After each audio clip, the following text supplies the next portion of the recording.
Бүгін рахмет айту күні. Күннің халықаралық дәрежесі жоқ. Мұны ақш және Канада халықтары қараша айының әрбір 4-ші бейсенбісінде атап өтеді. Атаулы күн алғаш рет 1621 жылы ағылшындық колонистердің бастауымен тойланған. Қыс мезгілі өте ауыр болып, адамдар аштыққа ұшырағандықтан губернатор Уильям Брэдфорд көп ашыққандардың көңіл күйін көтеру үшін алғыс айту күнін белгілейді. Айналада басқа да көршілер бұл дәстүрді жылы қабылдап, қаһарлы қысты аман есен өткереді. Рахмет айту күнін басты нышандарының бірі түйе тауық. Себебі ағылшындық колонистер мерекені алғаш тойлағанда орманда атылған 4 түйе тауықты жеген екен. Кейіннен, яғни 1789 жылы Джордж Вашингтон рахмет айту күнін ұлттық мереке деп жариялайды. Бұл күні барлық отбасы міндетті түрде дастархан басына жиналып, туысқандарына жақсылық жасап, жақындарын қуанту үшін түрлі тосын сыйлар ойлап табады.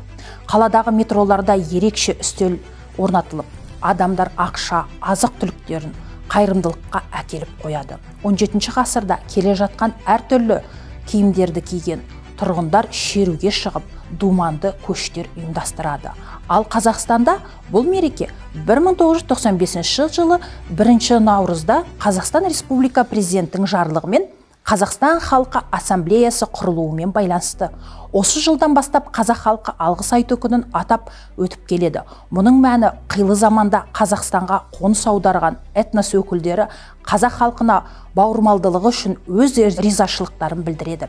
Қазақстан жерінде тарихтың әртүрлі кезеңінде көптеген ұлт өкілдері келіп қоныстанған. Бұнда олар тәуелсіз Қазақстан елінің дамуы үшін гүлдену жолында еңбек етуде. Столыпин реформасы Қазақстанға халықтардың қоныстауының алғашқы кезеңі деп танылады.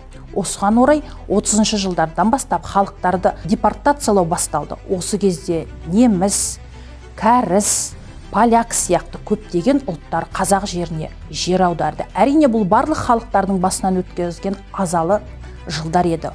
Осы тарихты қазіргі жастар біле жүруі бүгінгі таңда аса маңызды.